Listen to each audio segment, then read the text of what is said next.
droit n'est pas un juge d'instruction. Non, c'est un procureur. Deuxième point, quand même, Éric disait c'est vieux, effectivement, comme l'histoire de la République, de la démocratie, ces affaires-là, c'est vrai, mais nous sommes dans une situation quand même, tu me le concéderas, encore plus particulière qu'avant, à savoir crise économique d'un côté, face à laquelle on répond de manière morale en grande partie. C'est-à-dire que nous n'avons pas de cap économique et financier, nous n'avons pas de moyens d'intervenir, en tout cas, c'est ce que laisse ressentir le parti au pouvoir et Nicolas Sarkozy, qui au contraire s'est vendu sur le volontarisme, et face à ça, il fait appel au discours moral. Il est plus irréprochable dans les mots que jamais. Et sauf que vous avez ce contraste qui devient à ce moment-là explosif avec des pratiques qui ne le sont pas. C'est le même Éric Woerth, je le rappelle, qui disait de ses collègues qui avaient fumé trop de Havane aux frais de l'État notamment, vous devriez être plus exemplaire que ça. Et oui, mais sauf qu'il ne peut pas s'exonérer de l'exemplarité. Donc ça, c'est le premier point, veut dire, qui me semble très important. Le décalage entre le discours et les actes, c'est aussi vieux comme le monde. C'était vrai pour Mitterrand également, mais ça lui a coûté très cher politiquement. L'argent qui pourrit. Oui, mais ce que je veux dire, c'est qu'à fortiori, Mitterrand avait quand même perdu en 93, je veux dire, Bérégovoy avait eu la fin qu'on sait, après avoir perdu les législatives, il y a un coup politique terrible. C'est-à-dire que ce mélange de crise économique, de crise financière, de crise morale, de crise politique, eh bien, est détonnant, je veux dire, et fait qu'il n'y a pas de réponse à la petite semaine. Mais alors, je veux dire quand même un point. Moi, ce qui m'étonne, c'est que Nicolas Sarkozy, qui était quand même le maître, le génie politique, n'a pas anticipé en l'occurrence. C'est-à-dire qu'il a pris des décisions toujours à contre-temps ou trop tard. Et c'est une vraie question pour moi. Alors, il y a l'explication simpliste qui dit c'est la vieille stratégie de bétonnage. On ne coupe pas les branches mortes, on attend qu'elles tombent d'elles-mêmes. Sauf que à ne pas se couper une main, on perd le bras. Donc pourquoi ? Moi, j'ai une autre explication que je livrerai à votre sagacité, qui est une explication, d'une certaine façon littéraire et politique. C'est-à-dire que si Nicolas Sarkozy avait davantage lu, je sais pas, François Mauriac, par exemple, Émile Zola aussi, ou Honoré de Balzac, je veux dire, la comédie humaine, parce que au fond, il n'a jamais aimé que 2 livres, celui de Céline, Voyage au bout de la nuit, bien sûr, et Albert Cohen, Belle du Seigneur. Mais je veux dire, il y a tout là-dedans. Il y a tout a été écrit, et on savait, dès qu'on avait lu les carnets, je veux dire les confidences retransmises par les écoutes, dès qu'on a lu ça, on savait que cette affaire-là passionnerait l'opinion, parce qu'elle touchait à l'histoire de l'homme, elle touchait aux passions humaines, à tout ce qu'il y a de plus bas, je veux dire en même temps avec des gens qui révèlent de l'honnêteté dans tout ça, et que ça allait tout emporter. Eh bien, nous en sommes là. C'est pour ça que je crois pas, et je terminerai là-dessus, contrairement à Éric Zemmour, que ça puisse être balayé, que ce soit jusqu'au roi ou pas. On est dans une affaire tellement littéraire, humaine, que, je veux dire, on ne pourra pas l'oublier du jour au lendemain. Éric, il est accablé parce que j'ai dit... Est-ce que le chef de l'État... J'attendais la relance, moi je suis poli. Relance il y a. Est-ce que le chef de l'État peut reprendre la main, et comment il peut reprendre la main ? Et est-ce que Woerth va pas finalement être sacrifié, peut-être à froid, peut-être le 1er septembre ? Je ne renonce pas à ma grille de lecture. Mais quoi que dise Nicolas, c'est pour ça que j'écoutais attentivement ce qu'il disait, pour savoir si ça ébranlait ce que je pensais. Il n'est pas né, celui qui ébranlera la grille de lecture d'Éric Zemmour. Mais si. Non, mais qu'il évoque l'hypothèse. C'est déjà un honneur. Ça montre que c'est la dernière émission de l'année, je le regrette. Non, plaisanterie mise à part, je crois vraiment, mais je peux me tromper, je crois vraiment qu'il tiendra jusqu'à la décision du procureur Courroy. Maintenant, je pense qu'il y a, on voit bien, si vous voulez, pourquoi je dis ça ? Parce que je trouve, et je pense que je vais vous faire votre liaison avec la suite, je trouve que les opposants politiques sont très timorés, contrairement à ce qu'on dit, sont très prudents. Le PS le Parti Socialiste a avancé vraiment à reculons dans cette bataille. Et ils ont bien raison, parce que les affaires Mitterrand a donné, le socialisme des R25, vous vous souvenez ? Très bien. Donc les privilèges des ministres qui à l'époque touchaient les fonds secrets, etc. On connaît. On pourrait même remonter plus loin, puisqu'on est dans la littérature et l'histoire aujourd'hui. Mitterrand, Bettencourt, Schuller. C'est une vieille histoire qui date de la guerre. André Bettencourt, bien sûr, mais il était marié à madame.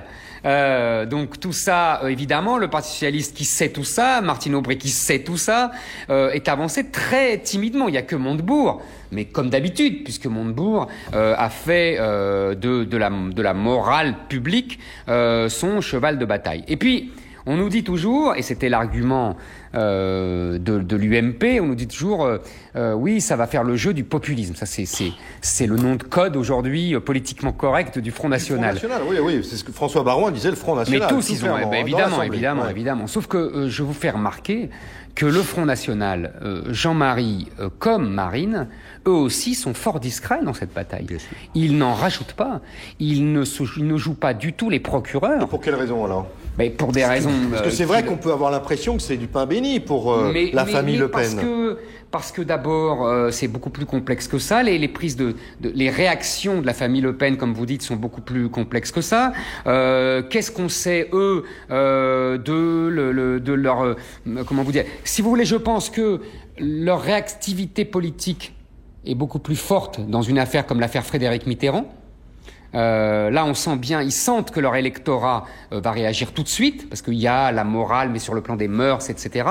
Que là, sur des affaires d'argent, moi, je suis pas sûr, comme Nicolas, que le pays profond se passionne pour cette histoire. Je veux dire, vous voyez, j'en sais rien. Je suis pas sûr que l'électorat populaire du Front National, je n'ai pas de certitude.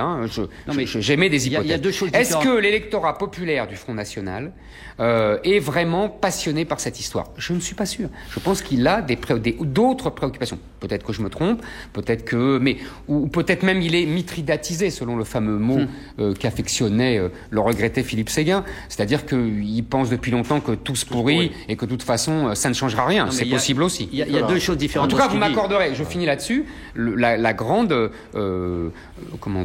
prudence aussi, discrétion du Front National dans cette histoire. Non, mais il y a deux choses différentes. La première, c'est ce que Éric Woerth tiendra, si j'ai bien compris. Éric dit oui, mais moi je crois qu'il, de fait, qu'est-ce qui tient ? Je veux dire, autrement dit, il tient sur rien. Je veux dire, à part l'UMP, le clan UMP sarkozyste qui le pousse comme ça. Et d'ailleurs, je trouve que c'est peut-être terrible pour lui. C'est un ancien ministre qui est passé par des affaires qui me disait ça et qui me disait, moi, j'aimerais pas être dans cette situation-là humainement. Et ça, je pense qu'humainement, ça doit être très dur pour Éric Woerth. Je veux dire, de devenir tout d'un coup une espèce de personnage qu'on met en avant, qui va prendre tous les coups, je veux dire, et qui n'existe plus en tant que lui. Hein. Il y a 2 mois, il était le prochain Premier ministre. Voilà, il était, voilà. Et donc, de toute façon, il est clair qu'il est délégitimé.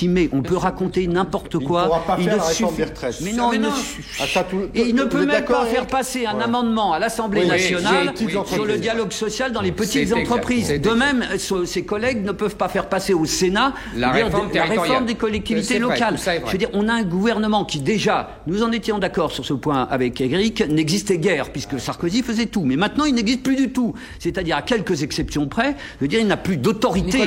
L'autorité. En même temps, il y a eu quand même un événement là qui est passé au travers, c'est que ce n'est pas Sarkozy qui a décidé de virer les ministres qui sont partis. Non, mais c'est quand même intéressant. C'est donc il y a un retournement.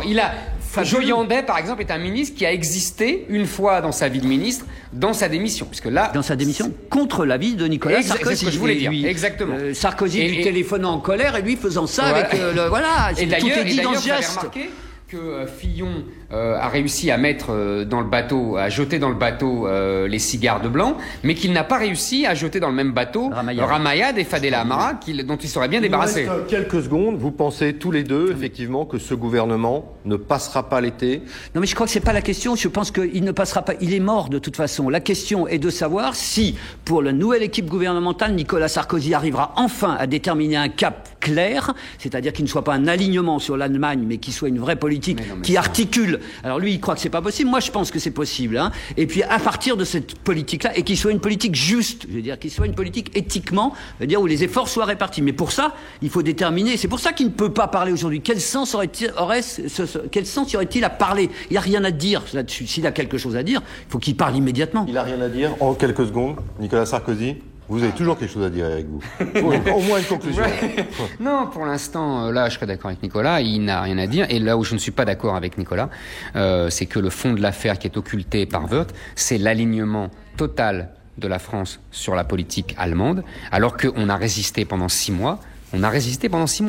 Que les déclarations de Lagarde, etc., de Guénaud, etc.